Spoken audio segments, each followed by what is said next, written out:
Hey, you are listening to When Bad Things Happen to Good People, a podcast about censorship in the arts.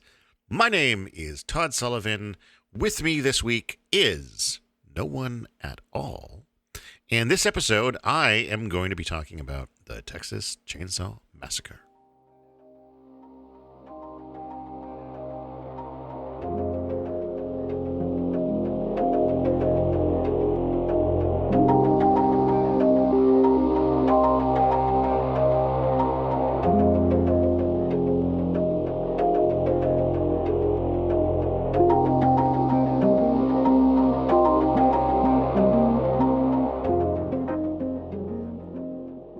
Hey, listeners, what's up? It's good to have you here. It's been a few weeks. Things have been kind of a bit crazy schedule wise. I meant to have the recorded version of our live episode up last week. That didn't happen, obviously, because there was a glitch at Podbean when we did the actual live broadcast, and they were not able to record the live episode. So that is an episode that is one and done. If you were there and you heard it, then you heard it. And if not, you never will. I'm sorry to say.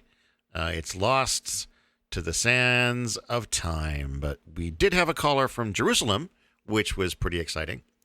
We talked briefly about a bureaucracy, which didn't have a lot to do with, our look at children's books, but did come up as part of our conversation around the Little Prince.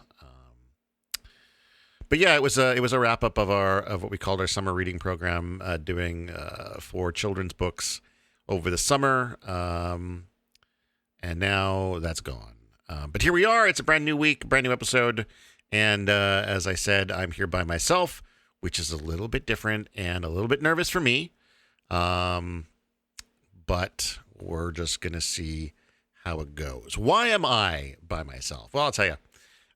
Oren has got some stuff on his plate in his personal life. And unfortunately, that has meant he's going to have to take a hiatus from the podcast for a little while. But hopefully we'll have him back soon. And hopefully, he takes care of himself and is well in what he's doing. And we will miss him until he returns. We love you, Oren. Until Lauren comes back, though, we're going to be trying a few different things with the podcast. Well, I mean, not necessarily different things. This is obviously different. Trying to do a solo podcast, and this is probably going to be the only one that I do. But it is kind of an experiment just to see if I'm able to pull this off by myself without having someone else to talk to, bounce things off of. And I suspect it's not going to be as strong as some of our other episodes, but what are you going to do? It's worth a try, right? I'm also lining up some guests for future episodes. So in the future, you can expect myself and Dave Colemine, who you may recognize as an occasional guest here. And also, he is the producer of another podcast I'm on, which is called Mysteries and Madness. I was getting confused because I was just thinking about Myths and Mysteries, which is something else I did recently. But no, Dave is the producer of Mysteries and Madness, which you may be familiar with. He's dropped in as a guest here a few times, and we are actually going to be doing a short book together at some point in the future. We're going to be reading Of Mice and Men. So that's exciting. That's a book I've never read before, and it is also one of those books that's very frequently up there on the list of frequently banned books, and it is super short. I think it's like under 200 pages, maybe even less than that. So we're gonna do that one. Carlo is gonna be dropping by, who you might know again for guesting here at least once. And he's also my co-host over on Half Cut Conspiracies. He's probably going to drop in. Maybe we'll do a movie. Maybe we'll do a couple of movies because it's nearly October. It probably is October by the time this episode comes out. So we're right in the middle of spooky movie season. So maybe this movie that we're talking about today, the Texas Chainsaw Massacre, might be sort of our first official entry into our October look at horror films, because we all know if you're a band movie, odds are you're probably a horror film or you're some kind of weird sex movie that was made in Paris. Not naming any names, but I'm looking at you, Marlon Brando. Anything? Well, normally this is when I would say, "Hey, Oren, what are you drinking?" or "What's new with you?" But he's not here, so I'll just confess that I am drinking. I have a vodka and blackberry lemonade mix, kind of a thing I mixed at home with my own vodka, with my own blackberry lemonade Mio type stuff, and then a bunch of water. Yeah, it's tasty. It's getting the job done. I thought about maybe having coffee and Bailey's, but sadly, I'm out of instant coffee at this moment, and I didn't really feel like leaving the house just to get a coffee. And I'm always reluctant to have a coffee too late in the evening, and it is currently 6:35. So this is probably past the point that I would normally, have a cup of coffee. It's getting a little late. It's going to keep me up. Unless I guess I put a substantial amount of Bailey's in it, and then it might help balance that out. But it's not what I did today. That's kind of about all that's new with me, besides having delivered the finished version of Half Cut Myths and Mysteries to TELUS Story Hive. That was a documentary project that we were working on for a couple of months in the summer. It's going to be available on TELUS Optic TV in the fall. And it's, we poked around the ghost hunting community here in Kamloops, interviewing a few local ghost hunters. And then myself and Carlo were off on an actual ghost hunt in the Sagebrush Theater here in Kamloops, which is home to a spirit that is affectionately known as Albert. And I'll let the episodes illustrate whether we were successful in our ghost hunt. I don't want to spoil anything, so you'll have to be sure to check those out. And if you don't have TELUS Optic TV, I believe they will be available on YouTube at some point after they premiere. And you can find out more about when that's happening by tuning in here, or Africa Conspiracies, or those are probably good sources of information. That probably does it for our preamble. So, having said that, let's dig into the Texas Chainsaw Massacre. Now, this is one of my favorite horror films of all time. I normally say that I have like a top 3 list of horror films that all kind of are interchangeable depending on a given day as far as my favorite horror films. There's this one, there's Stanley Kubrick's The Shining, and then there is The Exorcist. And those are sort of, depending on the day, I could pick any one of those as my favorite horror film. And I was lucky enough, I've obviously seen the Texas Chainsaw Massacre a number of times, but of course, it came out in 1974, which is 1 year after I was born. And in fact, it was set on October, I believe, 18th, 1973, which is 6 days after I was born. So, assuming that we believe that this is a true story, which, spoiler alert, it isn't. But if we accept that it is, that means that the events that occur in this film actually happened when I was 6 days old. The point, though, that I had was that I have never seen this film in the theater until this year. In August of this year, the Kamloops Film Society and Drunken Graveyard, another local podcast, put together a screening of the original Texas Chainsaw Massacre at the Paramount Theater in Kamloops. And again, this is they've been consistently bringing in classic horror films. I've now seen John Carpenter's The Thing and George Romero's Night of the Living Dead. both classic horror films. I've now had a chance to finally see those on the big screen as well, thanks to the Chemist Film Society and Drunken in the Graveyard. And I love it. I love it. I love it. Coming up in October, I believe October 22nd, they're going to be screening the original Halloween by John Carpenter, which I am so stoked to be able to see, because that's another probably top 5, top 10 horror film for me, and one that I've only ever seen on small screens. And so, once again, being able to sort of catch these films on the big screen is incredibly exciting. But let's move away from, what my experience of it on the screen was like, and talk about the film, which came out in 1974. It was produced and directed by Tobe Hooper, and based on a story and screenplay by Hooper and Kim Henkel. It was produced for less than $140,000 at that time, which, according to Wikipedia, can be adjusted to $700,000 given inflation. But it's still a pretty low budget film when you consider it.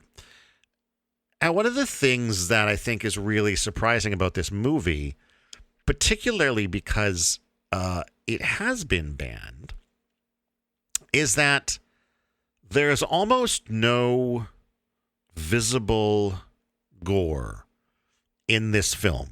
And it was intentional. Tobe Hooper was hoping to release a PG-rated film. Because even in the 1970s, directors acknowledged that when you went to an R-rated horror film, and admittedly in the 70s and 80s that was far more common, but in doing that, you are cutting out a portion of your audience. There is some people that aren't going to be able to get in to see it. And so obviously, the more tickets you can sell, the more potential to be profitable. And so he wanted to have a film that was PG. And so he shot it with very little visual gore. But because it was so intense and so in your face in so many ways, even without the gore, your brain filled in the gaps of what wasn't on the screen. You would walk away from that movie thinking, wow, I saw so many terrible things just because of, maybe the name of the film, the amount of running and screaming. Because believe me, this film does have a lot of running and screaming and chainsaw buzzing in it. But with all of that, you almost convince yourself that you see more than you did. But there really isn't much there. In spite of that, though, this film was banned in... hang on, I must find my information here. It was banned in Brazil, France, Germany, Australia, Finland, Norway, Great Britain, Sweden, and Singapore. Those were all places where it was banned from 1974 to a later date. According to this, Brazil, it might still be banned. In 1976, it was banned in Ottawa, where 2 theaters were advised by local police to withdraw the film lest they face morality charges. And from 1985 to 1999, in Iceland, it was banned for high level of violence, although a censored version was released. So that's actually a pretty substantial amount of banning for a film that is... I can't say that it's tame, because it's not. It has definitely... Well, maybe we should just talk about what the film is if you haven't seen it. If you have seen it, you know exactly what it is. But if you haven't, it's a pretty simple movie. It's a pretty short movie as well, I believe. Although it is one of those ones that can start to feel long. Yeah, it's 83 minutes. That's pretty short. So it opens with this group of 5 kind of hippie 20-somethings, and they're driving to... Well, they start off visiting a graveyard in Texas, because one of them is there to look into this problem with grave digging, people digging up graves, and it occurred to this one girl's her grandfather, his grave had been sort of dug up and desecrated, and so they're checking on that. And while they're there, they decide to go and check out the grandfather's old house, which apparently is still owned by the family.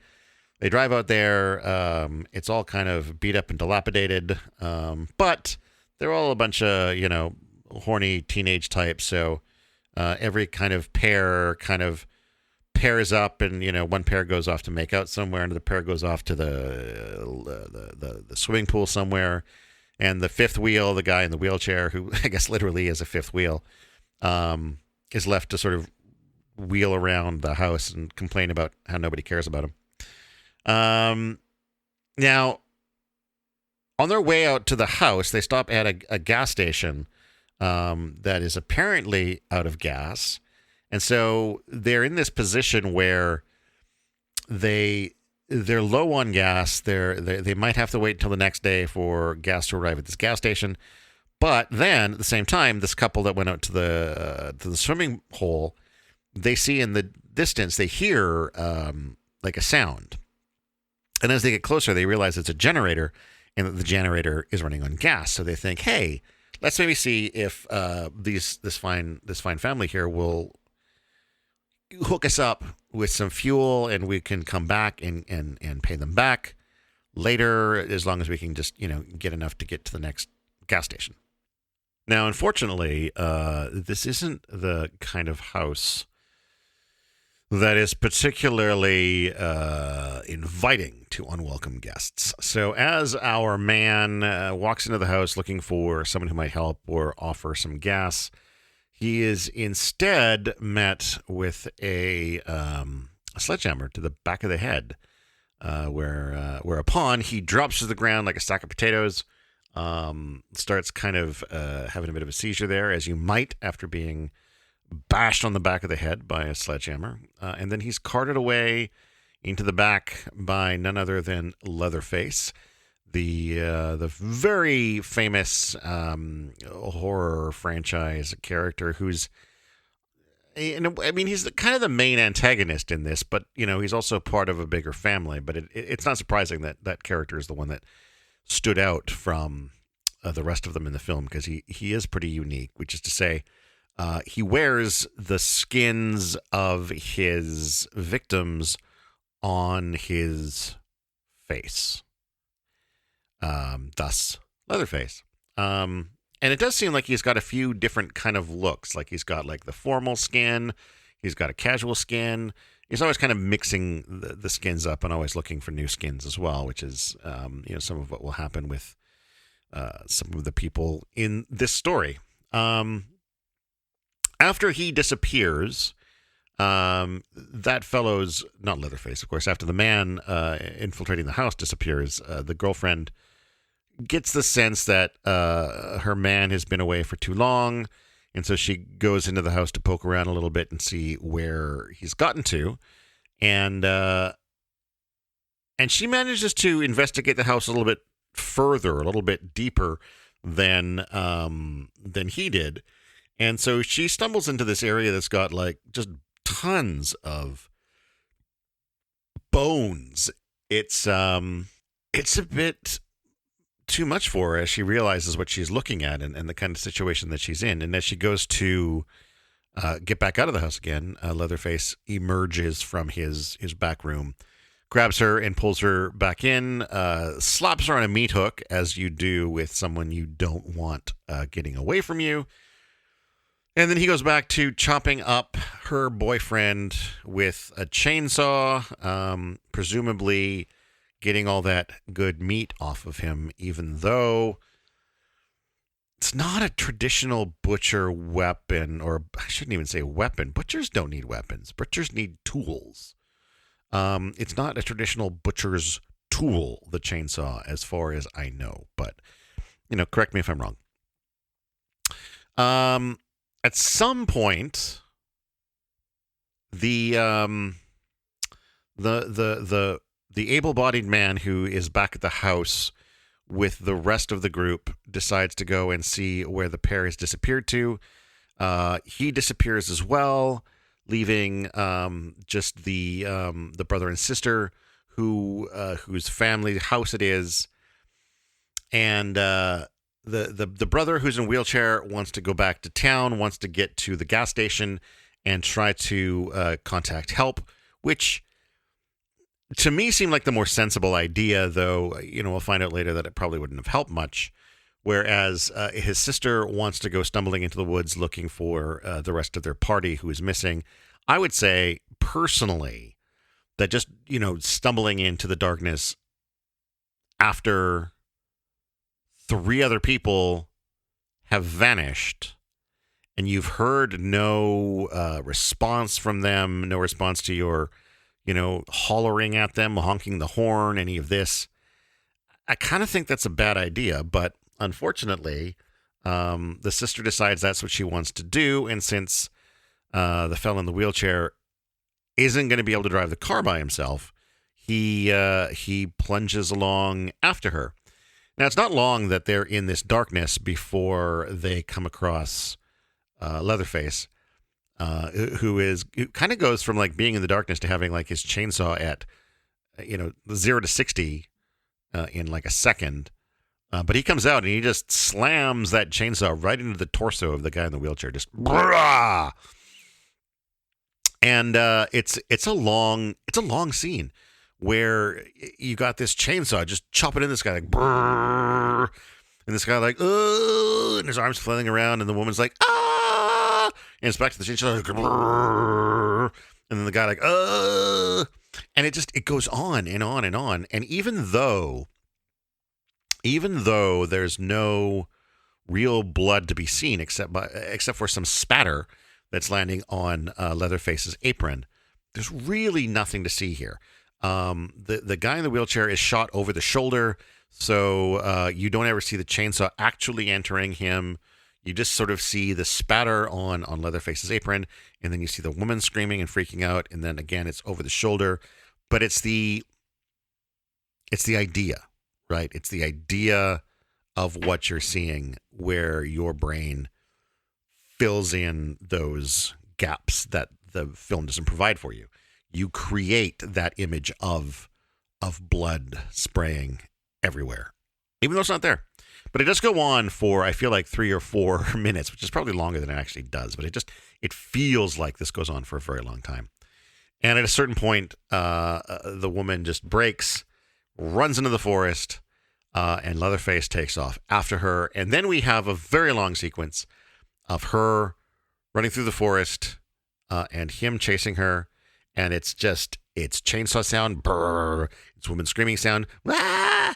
And it is loud. It is loud for, a good solid 15, maybe 20 minutes. Just so much noise and intensity as this woman runs through the woods. Then she gets to the Sawyer house and runs through the Sawyer house with Leatherface chasing her. And then she's out of the Sawyer house and back into the woods where she's chased by Leatherface again. And this goes on and on and on and on. And while it does begin to feel a bit much at times, I do want to say that there are some shots in the sequence that are just astounding. Like, my favorite shot of the film is this shot of this woman madly running, a look of absolute terror on her face, trying to get away from Leatherface. And behind her is Leatherface, played by Gunnar Hansen.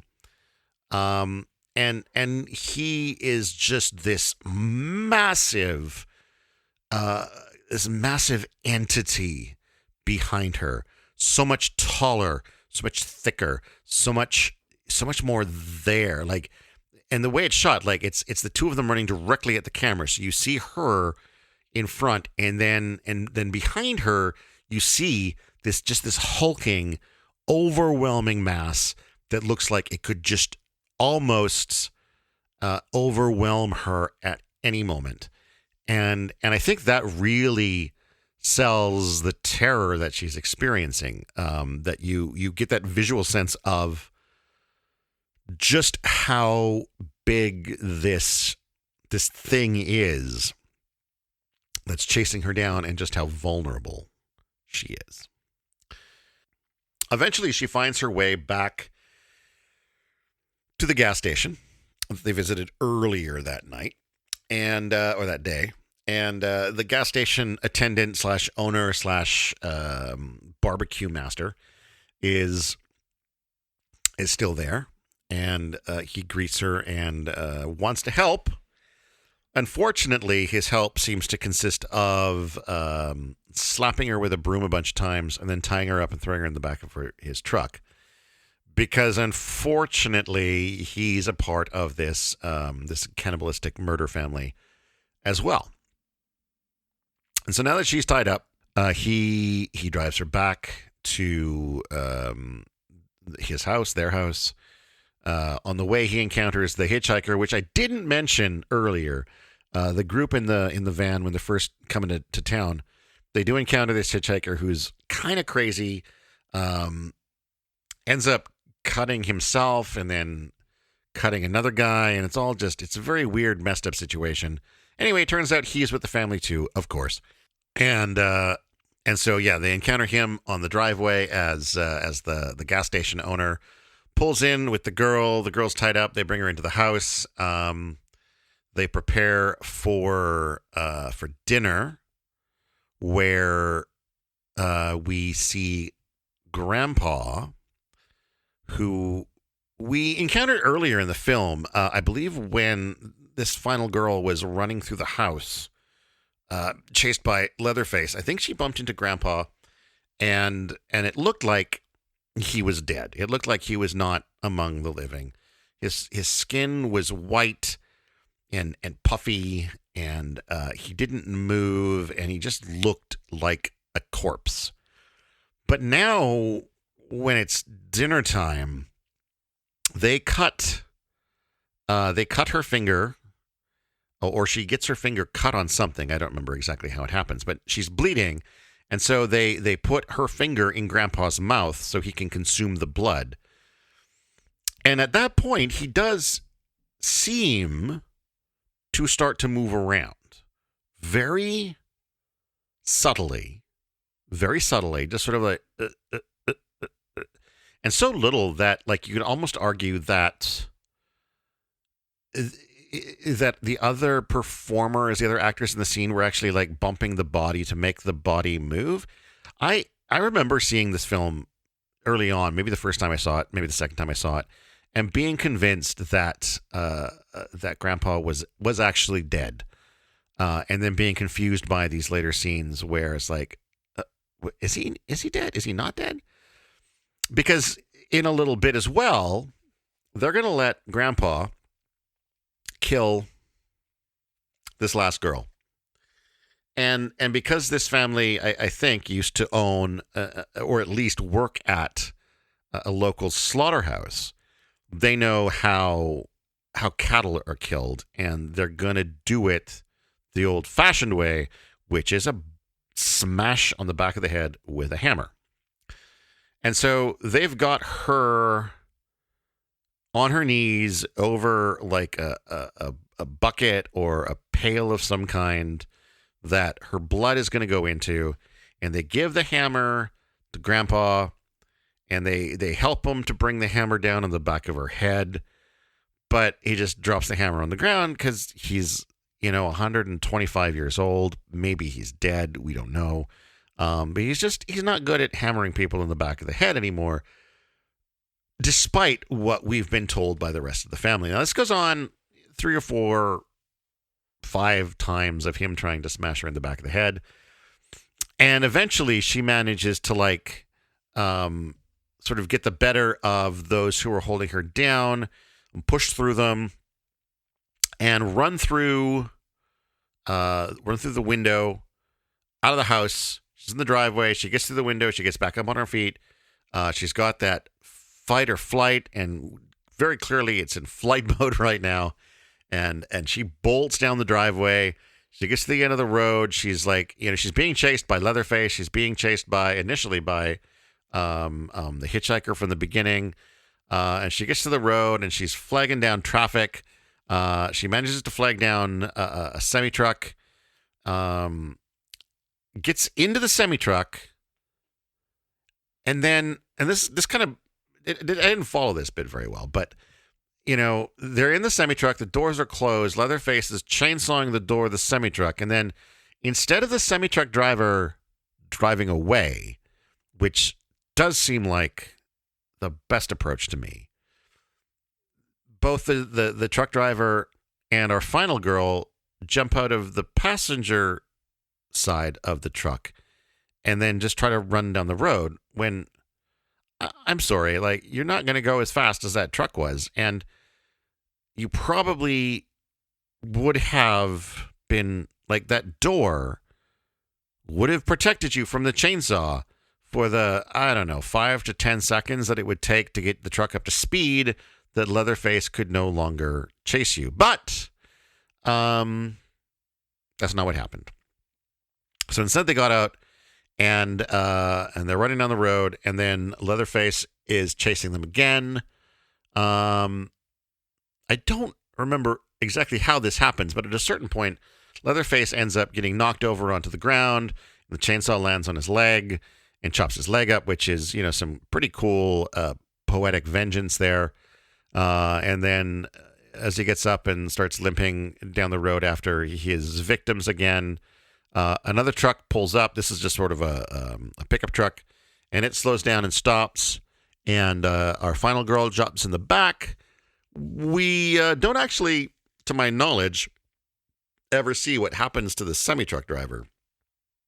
They're shown to just keep running past the truck as the truck drives away into the distance, with the woman in the back. Again, this is a really, really wonderful scene. The scene of our final girl, our survivor of this ordeal, in the back of the truck, in this mode of, it's hard to tell if she's screaming in continued terror or if she's laughing with the joy of finally getting away. But both of those feelings are very apparent in her performance. And again, it's a very visceral and powerful moment.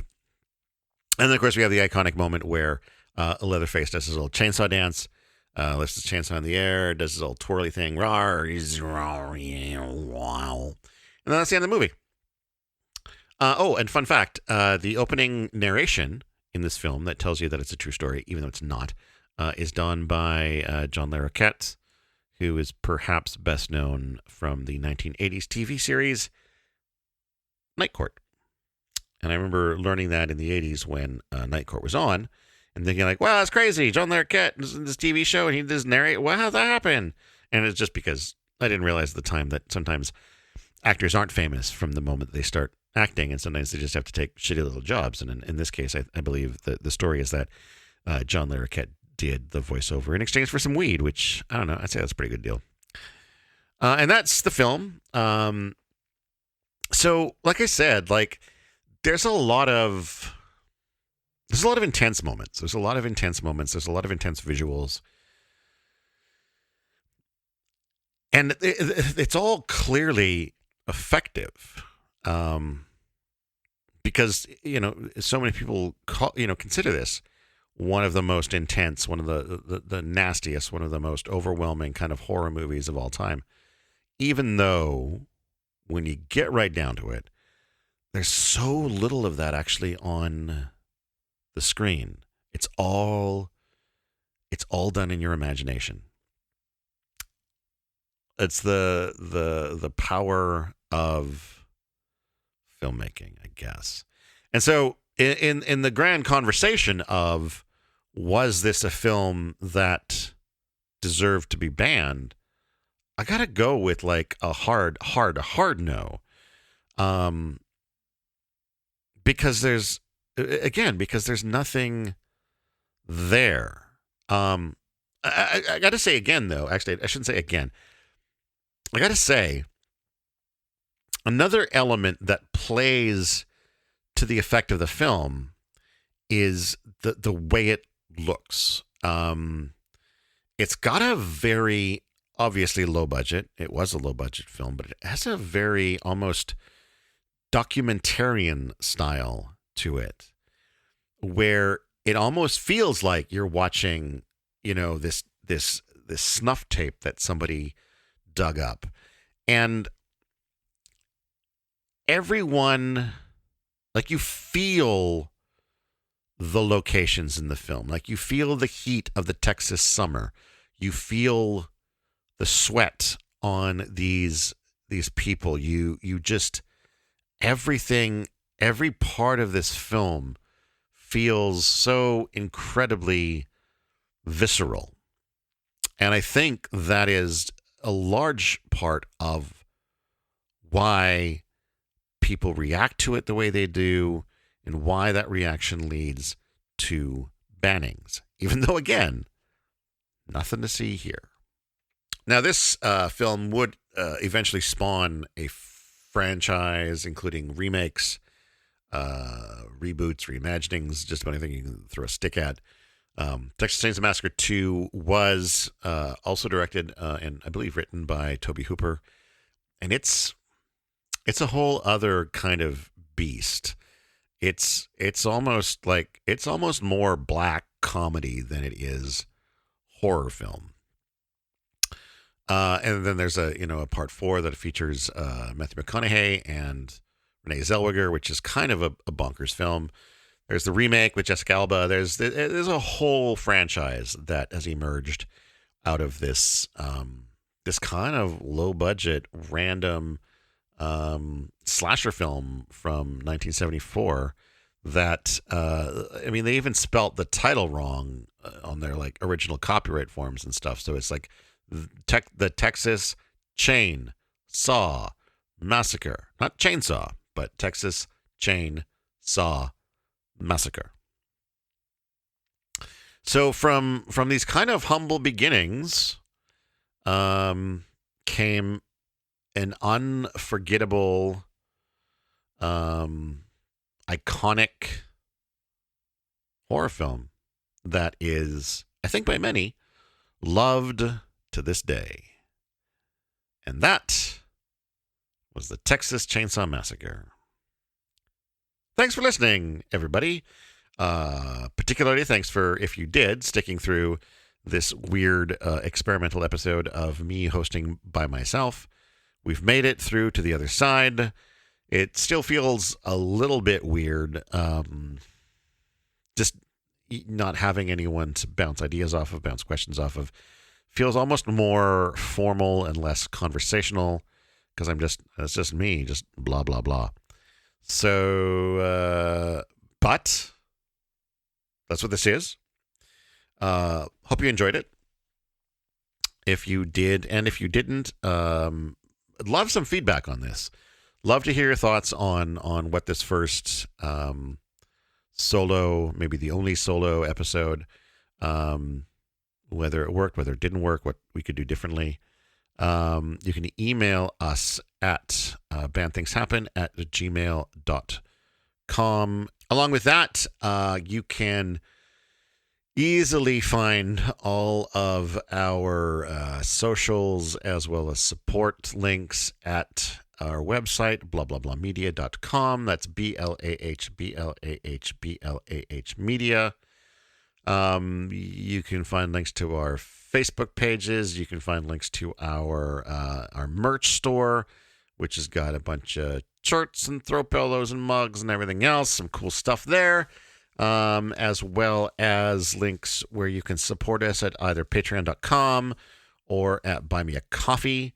Both of those allow you to support us financially, either on a permanent basis or on a recurring basis at Patreon, or on a one-time basis at Buy Me a Coffee. If you like what we're doing, please, please, please support us. There are hard costs to running a podcast, and it's out of our pocket. The hosting and data usage and all that sort of stuff. It does come out of our pocket, but we enjoy what we're doing, so we don't mind paying for it. But if somebody wanted to help cover some of those costs, obviously we're not gonna say no. And obviously be advised, if you buy us coffee, it's probably gonna go to a beer instead. Thanks for listening. Once again, I want to wish all the best to my buddy Oren until he finds his way back here. And until then, and until you and I meet again, seems like now would be a good time to maybe go read a fucking book.